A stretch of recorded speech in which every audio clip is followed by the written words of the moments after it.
Bahujan Samaj party की मुखिया उत्तर प्रदेश की पूर्व मुख्यमंत्री मायावती का एक फैसला कहीं उनकी पार्टी पर ही भारी न पड़ जाए। 2024 के लोकसभा चुनाव में सभी राजनीतिक पार्टियों ने अपनी अपनी गोटियां फिट करनी शुरू कर दी हैं। एक और करीब 28 पार्टियों ने गठबंधन बनाया है, नाम दिया गया है इंडिया। ये 2024 के लोकसभा चुनाव में पूरी मजबूती के साथ भाजपा को शिकस्त देने की तैयारी कर रहे हैं। दूसरी ओर बहुजन समाज पार्टी का एक फैसला बार बार चौंकाता है और बार बार बसपा सुप्रीमो मायावती अपने इस फैसले पर अटल रहने की बात करती हैं। वो बार बार कह रही हैं कि 2024 के लोकसभा चुनाव में बहुजन समाज पार्टी किसी भी दल के साथ गठबंधन नहीं करेगी, एनडीए के साथ नहीं जाएगी, इंडिया गठबंधन के साथ नहीं जाएगी। तो ये फैसला राजनीतिक हलकों में चौंका रहा है, खास तौर से उत्तर प्रदेश की सियासत में। कुछ लोग कह रहे हैं कि समाजवादी पार्टी चूंकि गठबंधन में शामिल है, इंडिया गठबंधन में, तो बसपा इसलिए गठबंधन में नहीं जाएगी। फिर ये चर्चा भी जोर पकड़ रही है कि लोकसभा चुनाव से ऐन वक्त पहले बसपा सुप्रीमो कोई बड़ा फैसला ले सकती हैं। दूसरी ओर बसपा सुप्रीमो एक नहीं बल्कि कई बार ये बात कह चुकी हैं कि मीडिया हमारे बारे में इस तरीके की भ्रांति ना फैलाए।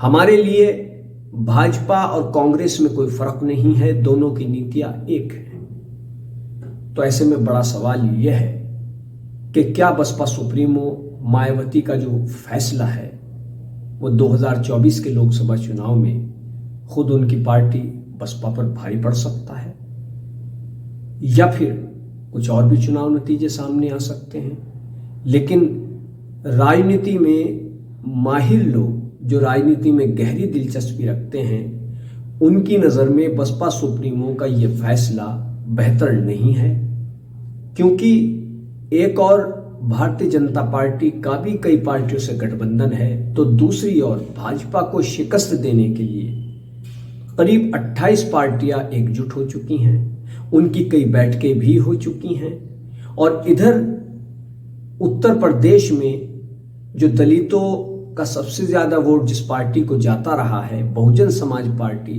वो किसी गठबंधन में शामिल नहीं है। निकाय चुनाव में भी शिकस्त मिली थी। 2022 के विधानसभा चुनाव में महज एक सीट पर सिमट गई थी बहुजन समाज पार्टी। तो ऐसे में क्या ये फैसला चौंकाता नहीं है? क्या ये फैसला पार्टी के लिए नुकसानदेह साबित होने वाला है?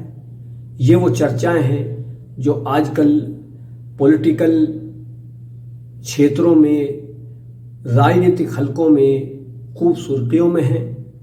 ये भी चर्चा है कि लोकसभा चुनाव से ऐन पहले बसपा सुप्रीमो मायावती गठबंधन भी कर सकती हैं, वो इंडिया गठबंधन में शामिल हो सकती हैं। सीट शेयरिंग को लेकर के अगर उन पर तवज्जो दी गई, बसपा को अहमियत दी गई, तो फिर वो गठबंधन भी कर सकती हैं।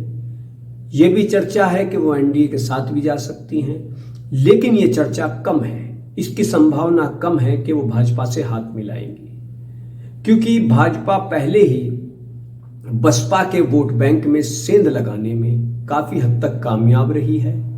ऐसा 2014 के चुनाव में नजर आया, फिर 2019 के चुनाव में नजर आया, 2022 के यूपी के विधानसभा चुनाव में नजर आया, 2017 के यूपी के विधानसभा चुनाव में भी ये दिखाई दिया कि किस तरीके से भारतीय जनता पार्टी ने बहुजन समाज पार्टी के वोट बैंक में सेंध लगाने में काफी हद तक सफलता हासिल की। और जो ये निकाय चुनाव हुए, इसमें भी कहीं ना कहीं ये एहसास हुआ, ये इशारा मिला कि बसपा के वोट बैंक में भाजपा ने सेंध लगा ली है। दूसरी ओर घोसी उपचुनाव की अगर हम बात करें, जहां पर समाजवादी पार्टी कामयाब हुई है और बसपा वहां पर चुनावी मैदान में नहीं थी, बहुजन समाज पार्टी ने अपना प्रत्याशी नहीं उतारा था, लेकिन बसपा सुप्रीमो मायावती ने अपने समर्थकों से, पार्टी कार्यकर्ताओं से नोटा का बटन दबाने की बात कही थी। लेकिन नोटा कितना, 1725 वोट सिर्फ नोटा को मिले, और वहां पर समाजवादी पार्टी की झोली में बहुजन समाज पार्टी का जो वोट बैंक है वो काफी हद तक गया।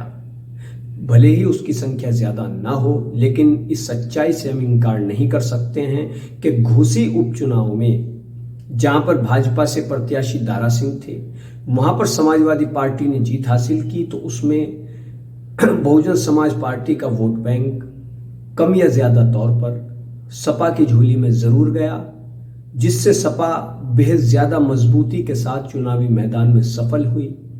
तो ऐसे में क्या बहुजन समाज पार्टी की मुखिया मायावती का यह फैसला कि किसी से 2024 के लोकसभा चुनाव में गठबंधन नहीं करेंगे, कहीं बसपा के लिए भारी तो साबित नहीं होने वाला? तो कीजिए चैनल को सब्सक्राइब, वीडियो को लाइक कीजिए। धन्यवाद।